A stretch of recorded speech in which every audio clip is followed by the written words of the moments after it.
Good evening. I say, we'll all be united in chapter, aren't we? Just before the end of the day. Yes, Cistercian conferences. Yes, are all there in the cloister, waiting for the meeting before Compline, I believe. Yes, conferences from Cashin. Yes, well, you know, you have something in common with your Cistercian brethren. You know what it is? You never open your mouth to speak.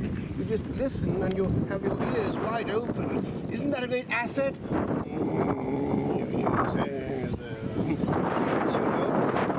I remember having to study these things with regard to the constitutions they were just publishing, the new ones, I mean, after the council. And you know what they said? Well, they talked about the fact that silence was an essential part of it, and I had to prepare this talk. It was about the great advantage of never having to open one's mouth. Yes, you kept your trap shut, you see, and you avoided all the occasions of sin. Isn't that a huge advantage? Yes. Well, anyway, I learned when I was with you, my brethren, there in the world of Cito, that actually it was a very interesting existence to avoid the occasion of sin, all by keeping one's trap shut at la trappe forevermore, because one was kept from wastage and leakage and all that can go with it. Yes.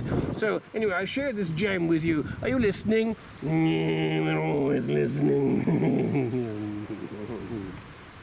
Hearing.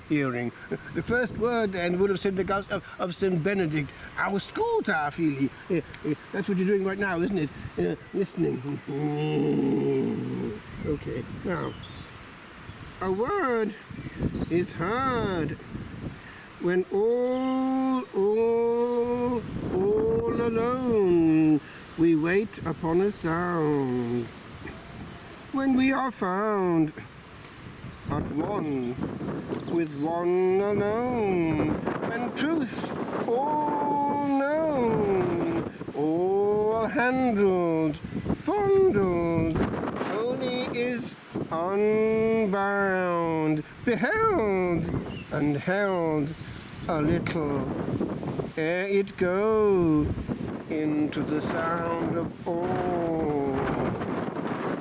A word is heard when all unheard remains, that need not show its gaping mouth a while. For where naught stirred, we heard the mighty murmur that held all in poise, where noise came not, but moving air, where travelled brain to brain, where tremors small, the trembling of a naked soul did bear, and bid me enter in.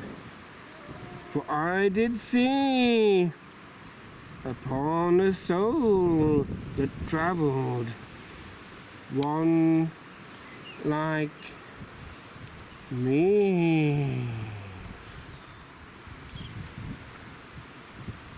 And you know, brethren, that you have one great lesson to teach us human beings. Do you know what it is? Yeah, you know far more than you think. Yes, well, it's this. It's that you know the secret of the cenobitic life. And what's that supposed to mean? Well, it means the common life. Well, you share it well, don't you? Well, it's true, because you help each other, you're always together, you even keep each other warm when it's cold. And we can't live in close proximity as you can we? No.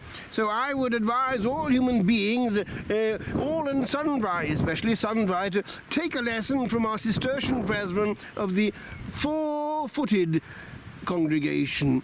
Good night, and say your prayers. Now it's time for Compline. Good night. Good night.